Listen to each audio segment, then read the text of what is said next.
Kidder. Your time has expired. Senator Smith. Much, Madam Deputy President. I know what Senator McDonald is thinking. I know what Senator McDonald is thinking. Senator McDonald is thinking exactly the same thing I'm thinking. Australians have got a right to be confused when they hear about the position of Labor senators this afternoon. You would have thought that all of the barking from Labor senators and others in the community about the need for a Royal Commission, only in the last little while, you would have thought that the government, having delivered a Royal Commission, they would have been in this place applauding. They would have been in this place saying this is a responsible, this is a necessary thing to do, because that would be the consistent position. That would be the consistent position.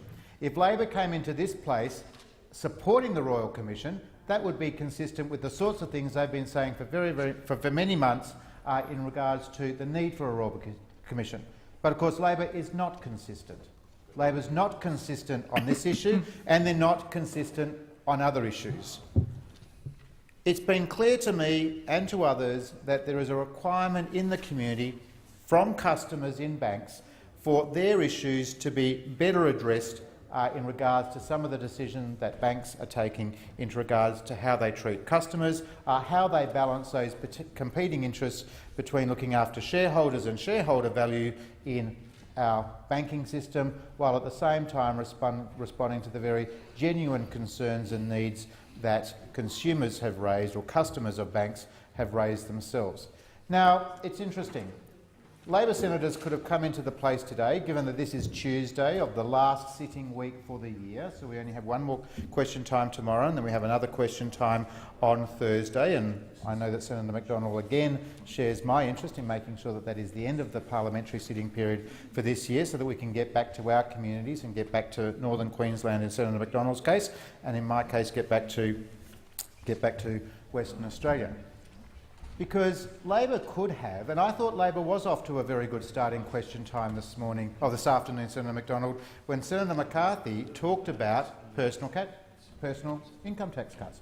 Now, you would have thought that the government talking about and making plans and preparations for personal tax cuts for Australians would be a good thing, would be the sorts of things that people in this place would stand up and endorse. But no, Labor senators tried to suggest that the government putting its mind to personal tax cuts was a bad thing. I argue that personal tax cuts are not only necessary for Australian families, they're actually timely for Australian families. Because when you reflect upon the success that— Sorry, Senator Brown, I didn't hear that. Okay. Through the chair.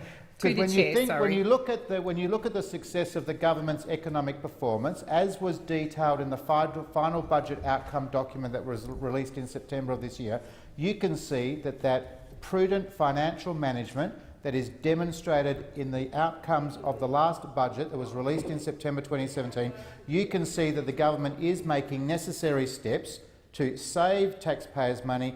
And what's the right thing to do when taxpayers' money is being saved? Those savings should be returned to taxpayers and their families and to businesses themselves. So I would have thought that this afternoon, Senator McCarthy would have come into this place and saying, yes, media reports about personal tax cuts for Australian families and businesses next year are a good thing, because that would have been the consistent position.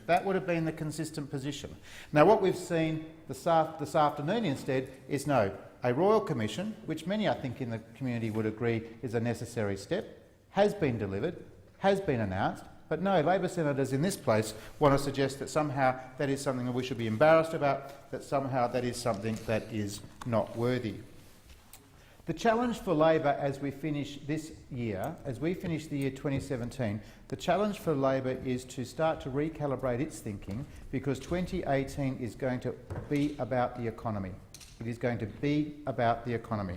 Now, we know that the government already can tick off media reform, it can tick off childcare reform, it can tick off school reform, it can tick off industrial relations reform, it can tick off the issue of same-sex marriage. It can tick that issue off because, fingers crossed, the matter will be resolved in the House of Representatives before the end of the week.